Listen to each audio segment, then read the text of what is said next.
Next question. Good afternoon, everybody. Thank you for joining us here today. I have 5 counties, three of which are Liberty County is a county right outside my district. And to date, there's 200 families per month moving in. There's cartel gangs, MS-13, the Houstones, Mexican Mafia, and from what I understand, murders in that area. And I live about 5 hours from the border, coming from the west or southwest, and then depending on where else in the state you're traveling. But I live off the border, but I'm the landing zone. And the murders are very cartel-esque when I talk to the sheriff's office, constables, and state troopers.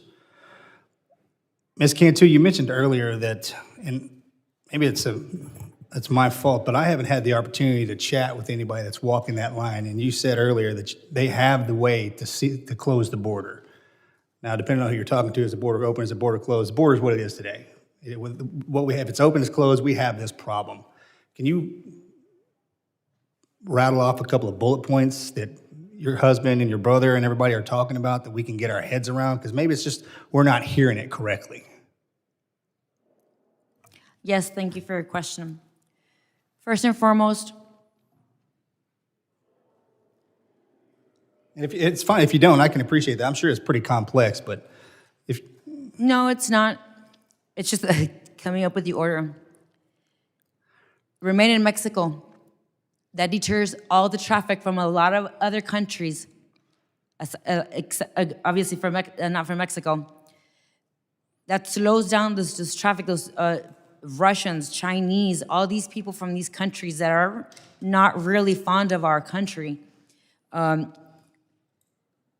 option would be to asylum seekers we can do customs asylum judges and have asylum seekers go through the PO, through the point of entry. If once you remain in Mexico, the traffic slows down. This gives Border Patrol agents the ability to either help with asylum seekers by being asylum judges, or they can also perform the interviews for these kids that are being crossed. Again, as soon as you put in that remain in Mexico policy, the traffic slows down immensely. That gives Border Patrol agents more time to fully focus, because right now, the only thing that happens is these stations are just bus stops. Our stations are just bus stops because they don't get fully processed correctly like they were before because of the high amount of traffic that comes in. Before, I could have conversations with my husband telling me how, he had this little boy and his name was so-and-so and he was this age, and he had some kind of knowledge about these people. Why? Because he had the time to actually talk to these people, to these kids. Now it's just bus in and out, in and out, in and out. The traffic is too much. Even if you do try to hire more agents, with all due respect, a lot of guys don't want to be agents right now. It's not the greatest job in the world right now, unfortunately. And we stand for the patrol. We want more agents. We want more help. But unfortunately, it's not very popular right now. Thank you, Mr. Galern. Did I say that right? Yes. Thank you. Hearing what you're hearing from the other side, and can you give me some idea of why you said 5,500 children are missing, but we have the number 85,000 that's floating over the top of our head? If the policies are in place and the procedures are being followed, why do we still have these problems? Can you answer that question for me? So our view is that those 85,000 are probably not missing. That what's happened is... Yes, sir. Yeah, you've said that a couple of times. And so I think our view is that if steps were not taken to diligently look at backgrounds of sponsors, they should be, and that's something that needs to be fixed, and I think HHS is looking into it and has taken steps.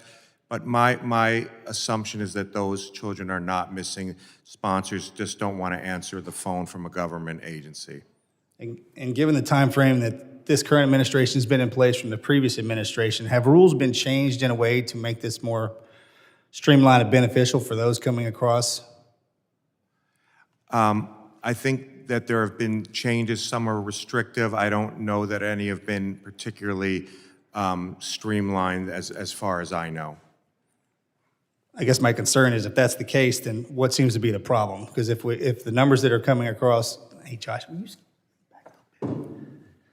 The numbers that are coming across have just grown exponentially, and we want to solve that problem. Working on both sides of the aisle, I think Mr. Menendez said it greatly. We do want to solve this problem. We're just trying to figure out the best way to do that. Right, and so I think a couple of things. One is I do think that there need to be more asylum officers there so that it can go faster. We are not opposed to a more efficient system as long as it retains some basic fairness and due process.